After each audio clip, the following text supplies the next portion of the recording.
You can feel it when you go to work, when you go to church, when you pay your taxes. It is the world that has been pulled over your eyes to blind you from the truth. What truth?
UFOs are now hauntingly familiar.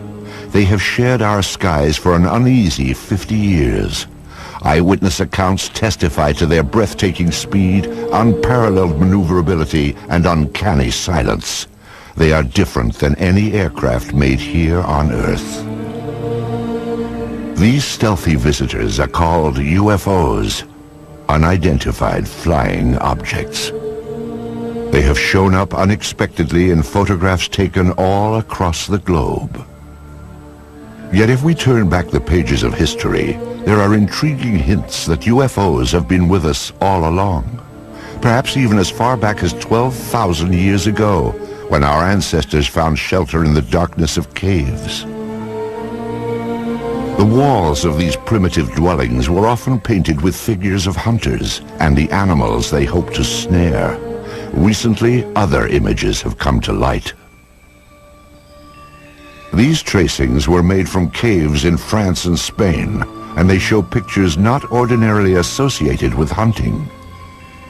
Their shapes are very peculiar because they do oftentimes look like UFOs and saucers. And I'm not saying that they are UFOs or that they do represent craft of any type, only that they have a similarity to what we now perceive as maybe craft from another planet as UFOs. And one wonders where the cave people were getting the impetus for putting these on their walls. Obviously, putting paintings on cave walls was a laborious process, and you would only put down the most important things of your daily life. And here these objects appear not once, not twice, but fairly numerous times on the cave walls. The advance of civilization brought us out of caves and into cities. Some 4,000 years ago, scribes recorded what sounds like the sighting of UFOs during the reign of a pharaoh named Thutmose III. In the year 22 of the third month of the winter, a circle of fire appeared in the sky. After some days it became more numerous and shone with the brightness of the sun, extending to the very limits of the heavens. Royal Records of Thutmose III, 1480 BC. A millennium later, young Alexander the Great conquered his way across the known world. In 332 BC, he laid siege to the Phoenician city of Tyre, and accounts from both sides report that shield-shaped silver objects appeared in the sky.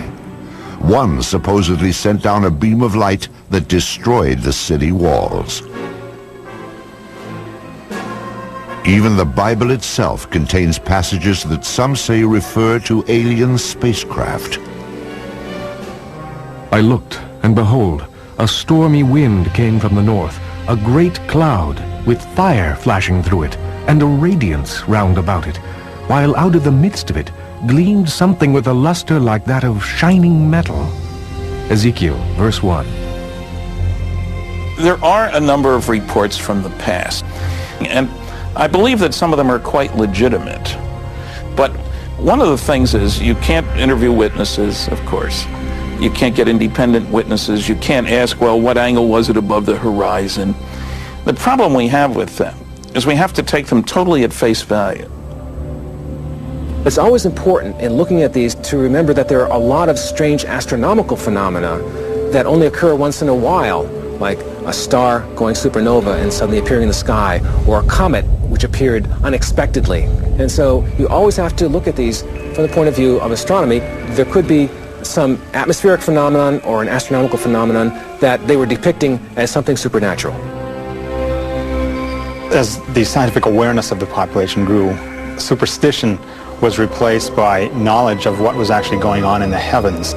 However, when an object would fly across the sky and stop, or hover, or seemingly descend to the ground, or maybe exhibit many different color changes or change shape or what have you, then even those people knew that they were looking at something out of the ordinary.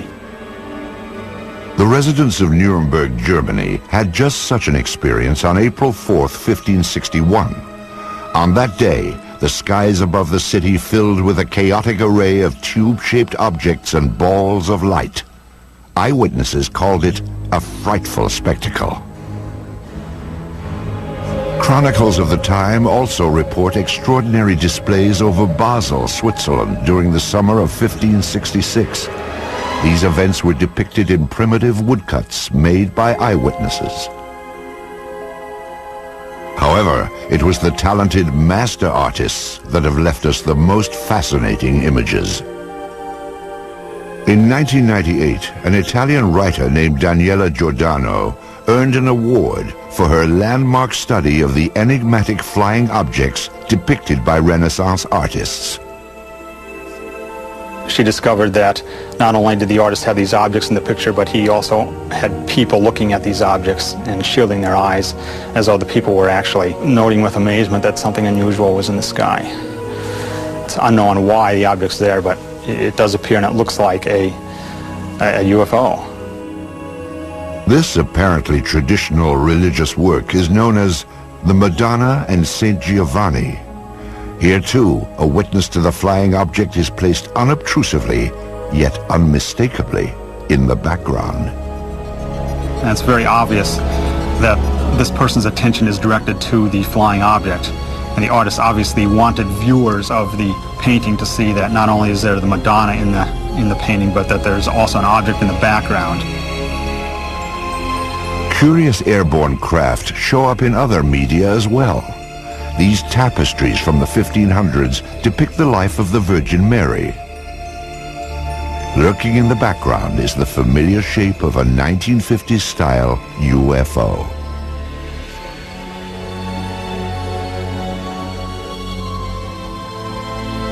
This fresco from a 14th century monastery in Kosovo prominently features what appears to be a flying vehicle.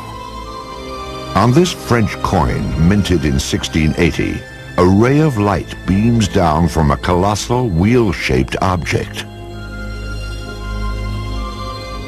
Sporadic sightings continue to be recorded for the next 250 years.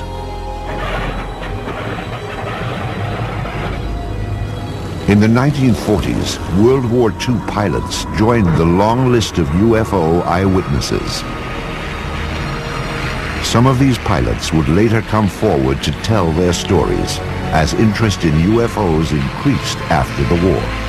Pilots on all sides of the conflict, the Axis and the Allied pilots, reported strange objects, sometimes flying off the wingtips of their airplanes, and seemingly exhibit intelligent maneuvering. If you tried to fly the airplane toward it, the object would fly along with you and just keeping off the wing, or dive down or fly above.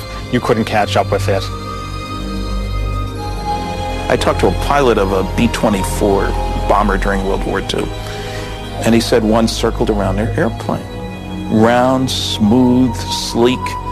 They all expected to die instantly because this must be a new German secret weapon that was going to shoot them down.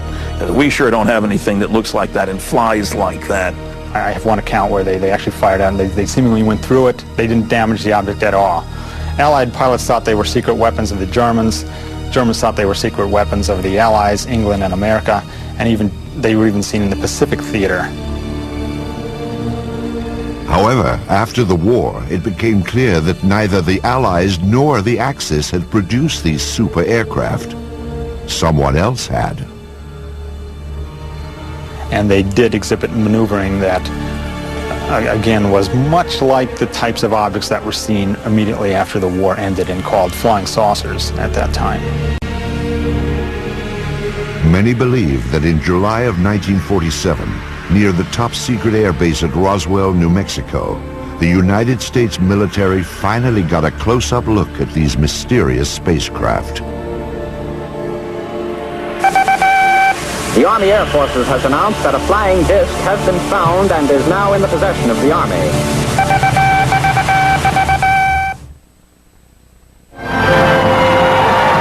In the fall of 1945, American boys came home to a hard-earned welcome. They had faced unspeakable horrors. Now they would head for suburbia and get started on the baby boom. At the same time, another new era was dawning. The age of flying saucers. The enigmatic spacecraft that had appeared from time to time through the centuries would now take center stage. The age of innocence was over. The wave of modern UFO sightings began simply, with no photos, no radar returns, and no physical evidence. Just a story told by one man at the right time in history. Kenneth Arnold was a 32-year-old successful businessman on the summer day that his sighting took place. He sold firefighting equipment and flew his own light plane. On Tuesday, June 24th, 1947, Arnold was flying toward Mount Rainier above the Cascade Mountains of Washington State. The air was smooth and clear as he reached 9,200 feet and noticed a bright flash. To the left and north of Mount Rainier, Arnold saw what he described as 9 unusual aircraft flying at over 1,200 miles per hour. As they passed the mountain, the objects were outlined against the snow. They traveled in a V formation and skittered across the sky in such a way that Arnold said they resembled a saucer skipping across water. Arnold first told his story upon landing at the Yakima, Washington airport. He sketched a series of diagrams to illustrate what he had seen. What he drew was shaped like a crescent, 50 feet long and only 3 feet thick. It had a rounded point in the rear. When seen edge on, he reported, it looked like a black line. It wasn't long before the story of Arnold's sighting startled the world. The newspapers quickly coined a name for Arnold's skipping discs. The name was flying saucers. Kenneth Arnold was soon to enjoy a celebrity status. The author of a book and the subject of magazine cover stories, he was looked upon as a combination of space-age visionary and screwball eccentric. The press would anoint him the man who started it all. In the days and weeks after Arnold's landmark flight, flying saucers became big news. Sightings were reported across the country. Indeed, at that time, more people knew about flying saucers than about the Marshall Plan for the post-war reconstruction of Europe. But one incident above all established flying saucers in the public mind. Roswell, New Mexico lies deep in the empty expanse of the American Southwest. Today, its very name conjures up memories of a supposed UFO crash and government cover-up. It is remembered as the Roswell incident. In the summer of 1947, the Army airfield in Roswell was home to the elite 509th Bomb Group. During World War II, the B-29s that carried atom bombs to Hiroshima and Nagasaki had originated here. And so would an event that gave substance to the belief in flying saucers. Headline edition, July 8, 1947. The Army Air Forces has announced that a flying disc has been found and is now in the possession of the Army. Army officers say the missile, found sometime last week, has been inspected at Roswell, New Mexico, and sent to Wright Field, Ohio, for further inspection. Walter Hott was Public Information Officer of the 509th Bomb Group. He was the official instructed to dispatch press releases to the radio station and newspapers in Roswell. The story fed the imagination of the country, but has been the source of controversy ever since. The press release that I'd received stated that we had in our possession parts of a crashed flying disc. The material was found on a ranch north of Roswell. Then the story abruptly changed. General Roger Ramey took command of the Roswell situation and issued a new statement. It wasn't a flying disc after all. To me, I think it was one of the slickest cover-ups by admitting that we had the material, and then a higher authority says, no, you don't. Flying saucer or weather balloon? Both Air Force stories couldn't be true. One fact was undisputed. Something had crashed at Roswell. A rancher named Mac Brazel discovered the metallic debris in this isolated rangeland outside of town. The wreckage was strewn over more than half a mile, and Brazel alerted the base, assuming a military plane had crashed.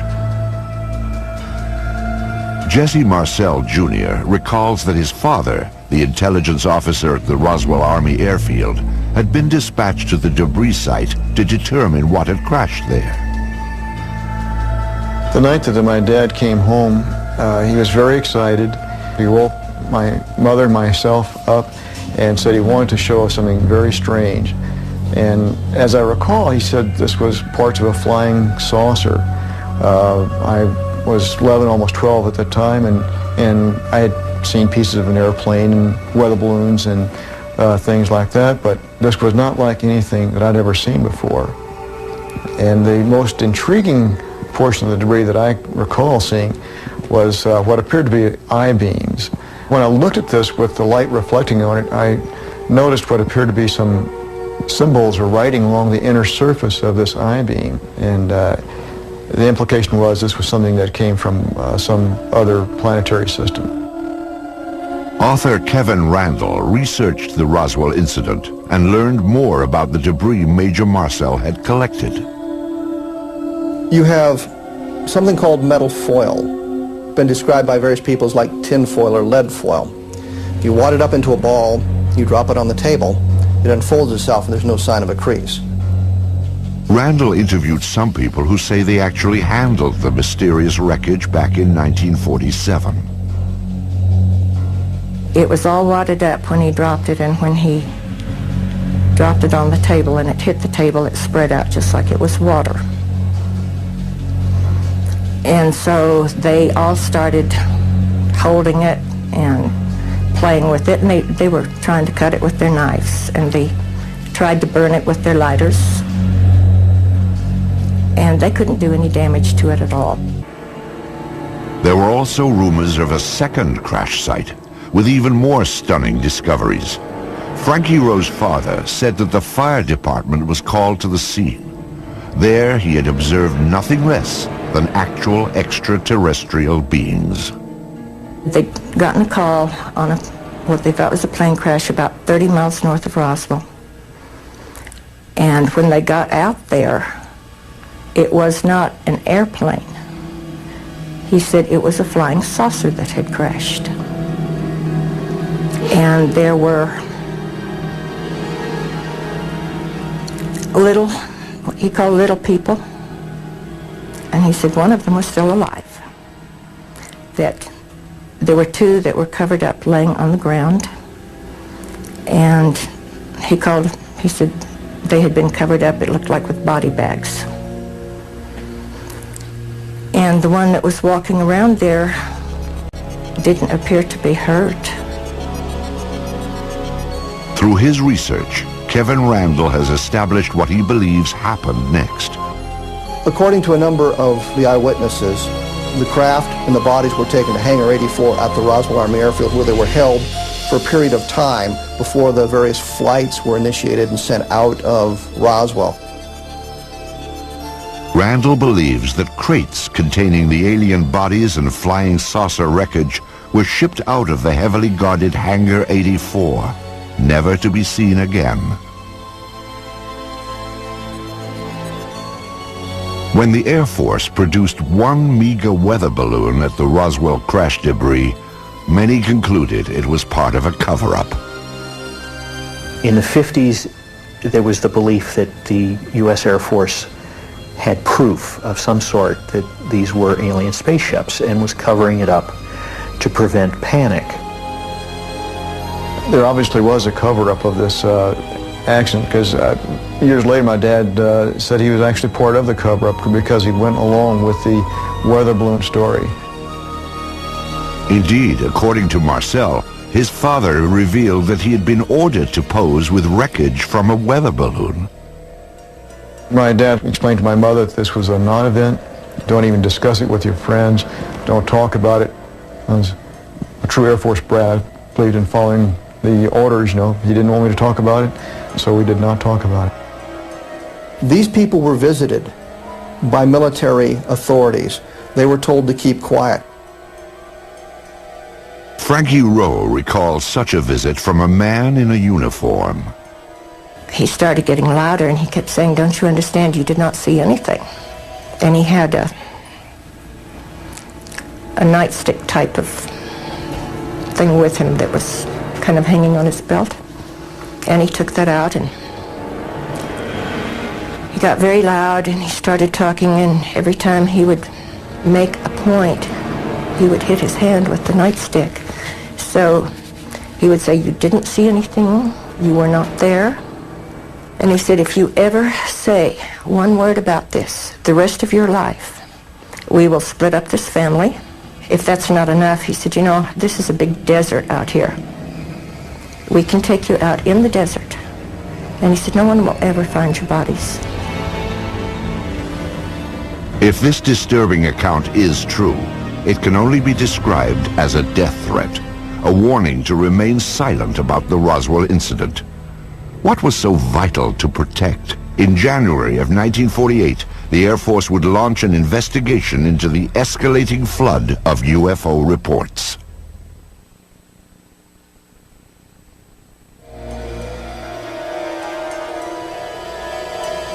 Something crashed at Roswell, New Mexico.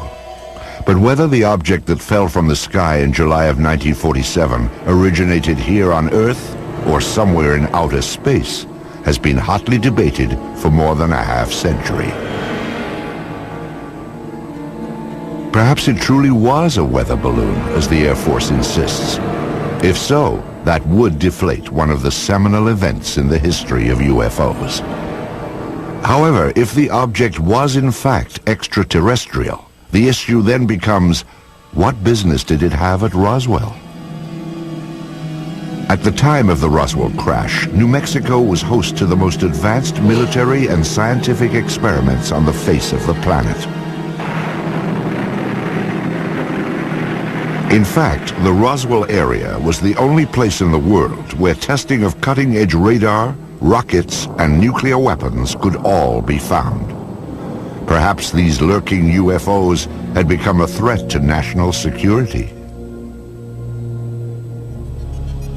The Air Force quietly began investigating the rash of post-war sightings in January of 1948. This inquiry was codenamed Project Sign, and by October, it would reach a truly stunning conclusion. Project Sign wrote a final report called The Estimate of the Situation, which concluded that UFOs were interplanetary vehicles. You can imagine that this didn't go over well at the Pentagon. The government could not have the idea of UFOs as interplanetary spacecraft coming out when they've been trying to cover up the Roswell crash. It went all the way to the Chief of Staff of the Air Force, who said, I don't find this document particularly persuasive. He batted it back down and fired practically everybody in Project Sign. The people who were left at Project Sign could read the handwriting on the wall. If you said they were extraterrestrial, you lost your job, your career was over. After the purge, the inquiry was revamped as Project Grudge, a name that may have suggested a certain skepticism. An Air Force insider actually characterized Project Grudge as the dark ages of UFO investigation. In August of 1951, this V-shaped pattern of objects appeared over Texas and became known as the Lubbock Lights. Grudge said it was a flock of birds reflecting the glow of the city. This film was submitted from Great Falls, Montana in 1950. It depicts bright white dots moving behind the smokestacks of a grain mill. The photographer described the objects as shiny, bright, and metallic, like polished silver. Project Grudge concluded that they were F-94 Air Force interceptors landing nearby. After 3 years of debunking UFO reports, Grudge was reorganized into the supposedly more objective Project Blue Book. Blue Book became the focus for public attention and press attention. But it was never scientific, it was never comprehensive. They didn't have radar, they didn't have computers, they didn't have people ready to go up, in aircraft with instruments to monitor UFO sightings. Typically, an officer, a sergeant, several secretaries, their job was primarily to try to tell us that there was nothing to flying saucers. Major Hector Quintanilla Jr. became Blue Book director in 1963. The objectives of the program are twofold. They're the same as they have been since 1953 when the regulation was written. First of all, to try to determine if the UFO phenomena presents a threat to the security of the United States. And second, to determine if the UFO phenomena exhibits any technological advances which could be channeled into research and development. Many of the UFO reports were easily explainable as atmospheric anomalies, like this saucer-shaped lenticular cloud formation. The man who shot this film, a Navy officer and aerial photographer, claimed he saw these objects up close before getting out his camera. He said they were disc-shaped and gunmetal colored. Blue Book determined they were high-flying birds. Astronomer J. Allen Hynek, a Blue Book consultant for its entire 16-year run, had this assessment of the project. Quote, when Major Quintanilla came in, the flag of the utter nonsense school was flying at its highest. Blue Book's most notorious nonsense came in March of 1966, when it dismissed a wave of credible sightings, including many by policemen, as swamp gas. In December of 1969, the Air Force closed down Project Blue Book and washed its hands of UFOs. Few scientists were willing to approach the subject. However, there were some who embraced UFOs without reservation.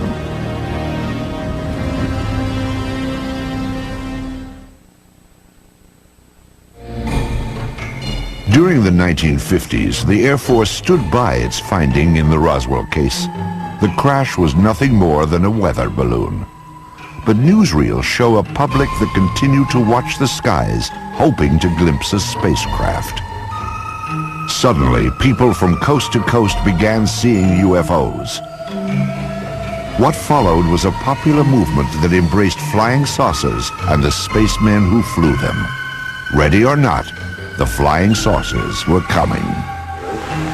Within a matter of several days, I will myself make what might be called a flying saucer, although I don't choose to call it that because it may not respond to our controls. To the vast majority of the people in the late 40s and 1950s, flying saucers were a terrific novelty. And there was a great deal of popular fascination. There were cheesy science fiction films based on the idea that Martians were invading the Earth in flying saucers. Popular magazines printed on pulp paper would hit the newsstands in time to cash in on the trend and expand it to legendary proportions. The man behind those flying saucer legends was publisher Raymond Palmer. Palmer was a man who in his youth had been severely injured, and so he was crippled up, and he was what you would call a hunchback, I guess. He had the instincts of a carnival barker. He liked to put something over on you. And the thing about Palmer was that his fans liked having Palmer put something over on them. It was Palmer's Fate magazine, later called Flying Saucers magazine, which helped spread the idea of UFOs in the 1950s. Spacecraft from around the universe played across these colorful pages. It was here that the UFO was finally identified.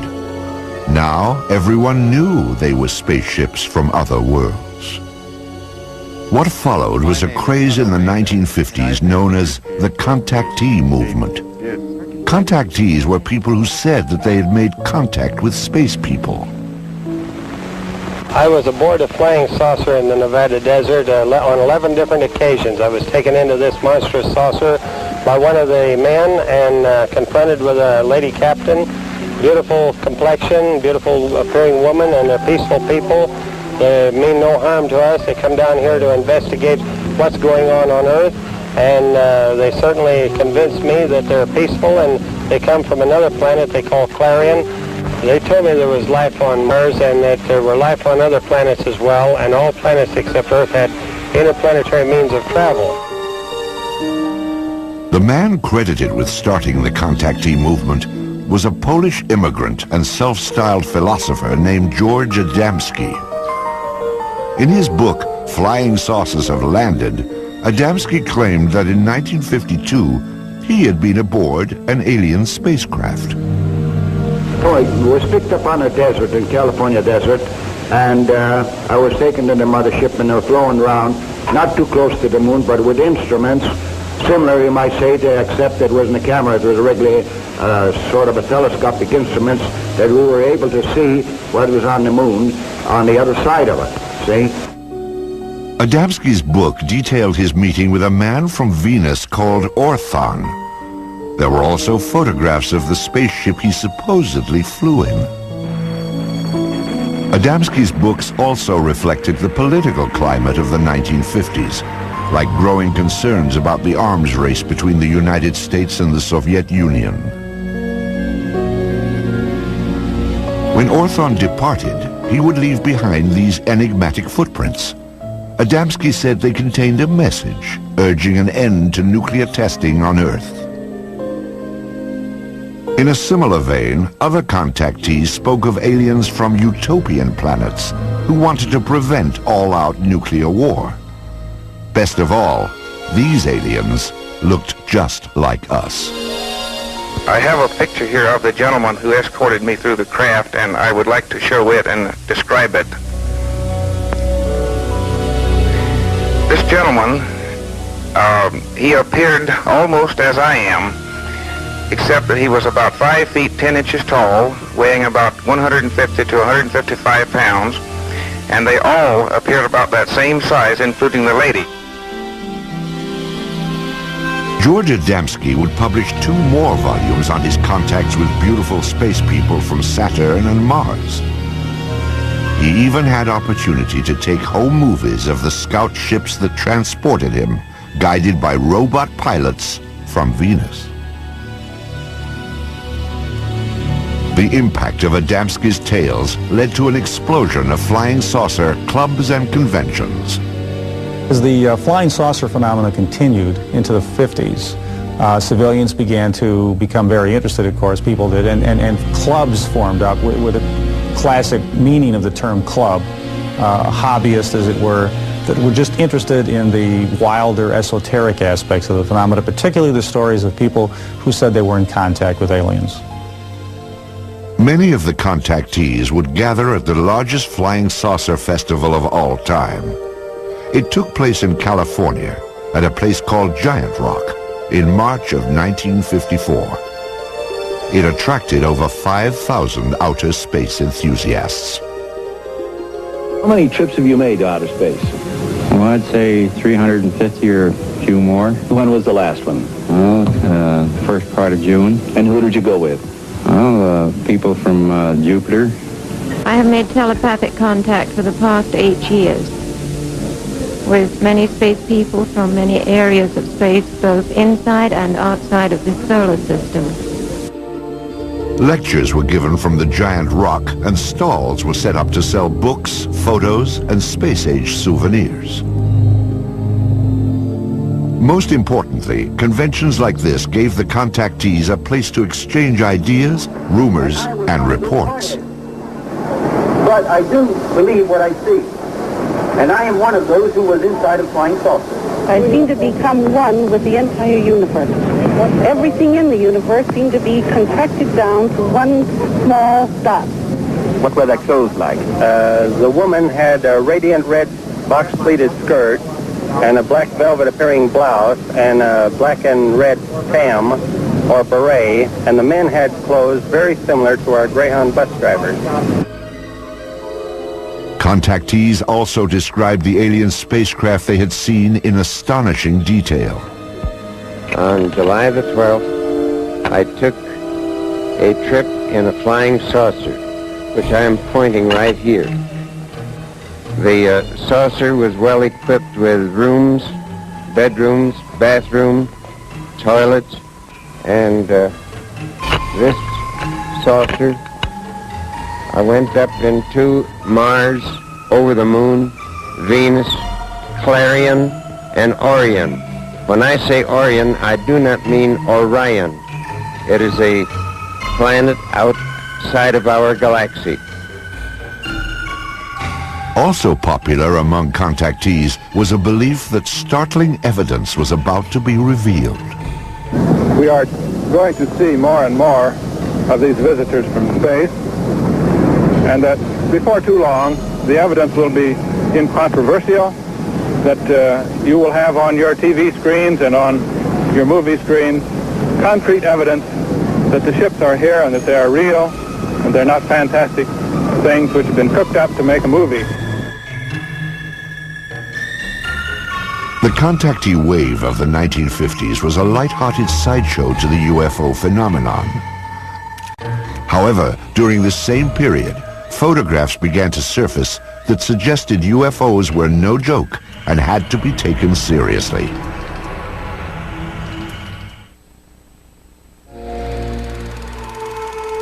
They are round, they are cigar-shaped, and they are cylindrical. Some appear to be sleek and smooth, as if made of stainless steel, while others appear bolted together from some alien cast iron. At night, they are described as having flashing lights. They appear without warning, streak across the sky, and disappear.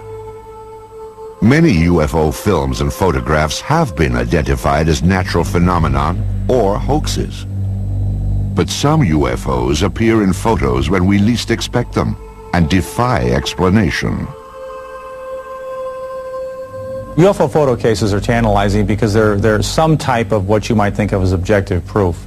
The UFO phenomenon is ephemeral, and normally all we have are reports of witnesses on a piece of paper on a tape recorder. But with photos, you think you have something physical.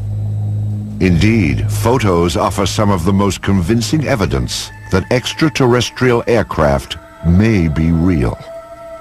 This series of photos remains among the most compelling examples of what ufologists call a daylight disk. The photographs were taken on July 29, 1952 by George Stock, outside of his lawnmower shop in Passaic, New Jersey. Stock reported that as he was working outside at 4:30 p.m., he looked up to see something unusual flying overhead. Using an inexpensive box reflex camera, he snapped pictures of what he described as a disc-shaped object with a metallic bottom. It hovered momentarily, then accelerated and flew away. All that remains of this astonishing daytime visitation are a few pictures. But are photos reliable evidence for UFOs? Dr. Bruce Maccabee is an optical physicist employed by the United States Navy. His official research involves high-energy space lasers, but his interest also lies in the detailed analysis of UFO photographs. Of particular interest to Dr. Maccabee are photos which show no evidence of a hoax or misidentification and cannot be otherwise explained. One such case began at a farm in rural Oregon in 1950. These are two photos taken by a farmer and his wife in 1950 in McMinnville, Oregon. Here's the first photo and here's the second, and we'll get a little bit of a blow-up on these. Using image enhancement equipment, Maccabee brings into focus the startling photographs that were taken in the early evening with a simple camera. You can see that it's an oval object with a little thing on the top, like a little protrusion at the top of it. This is obviously a hoax of the real thing. There's no halfway point. You can see the image clearly enough to see that it's not a bird or plane or Superman. So the next question is, what could it be? And if we go back over here, we can see that there are electrical wires right up above the object. Looking again at the blow-up. And now the question is there any evidence of a suspension underneath the wires? A contrast-enhanced version of the Oregon photo reveals minute scratches that Maccabee must distinguish from a string or line that might have been attached to the object to suspend it for a hoax. No one has found any evidence of a line going up above the object. There is a possibility that this thing might have been thrown and photographed, except that the image is not blurred by motion. Agents of the Air Force and FBI questioned the couple who took this picture, and authorities later confiscated a copy held by the local newspaper. No one has yet explained why. This photograph is another of the more credible UFO pictures ever taken. It was snapped in Brazil by a government survey team in 1958. A Brazilian naval photographer on a ship was there with the rest of the men when they saw an object shaped like Saturn, in other words, an object with a ring around it, flying toward an island that they were near, Trinidad Island, flying around the island and then taking off in the distance. And he snapped 4 or 5 or so or more photos of the object with literally dozens and dozens of witnesses.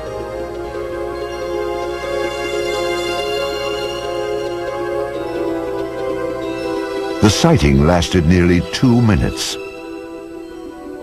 First, the object was reported to have approached the island, then it disappeared behind a mountain. It then reappeared before moving off at high speed toward the sea. This is clearly a structure that somebody built. It doesn't look like anything that we have on Earth. There were all these witnesses who saw the picture being taken. For these reasons, the photographs are unusually evidential and have to figure in any kind of case for the reality of UFOs as somebody's technology.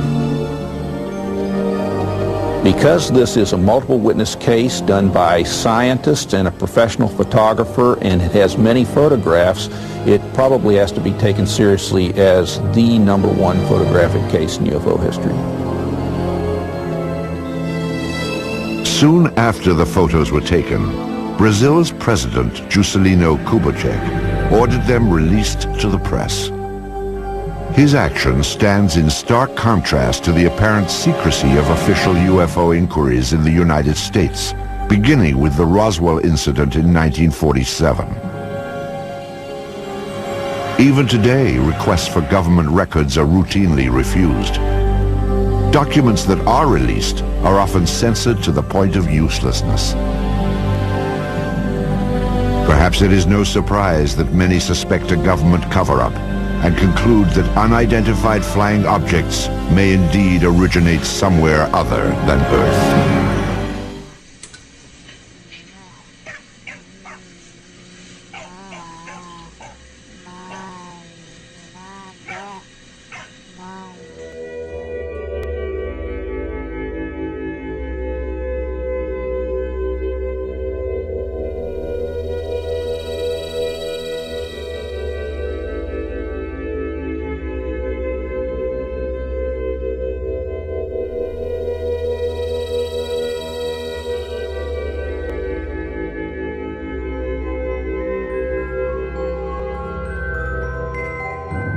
Have you ever wondered, how would it feel to be taken by visitors from another world, held without consent, without function, without control? Have you ever contemplated the fact that someday this could happen to you? Maybe it already has. And if it had, have you ever wondered, would you even remember? Over 100,000 abductions are reported each year, although the percentage of real abduction cases is low in comparison to the amount reported, the ones that are true and real. For some viewers, may be disturbing.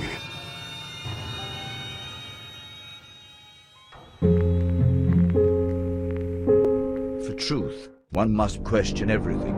UFOrbs, join the search.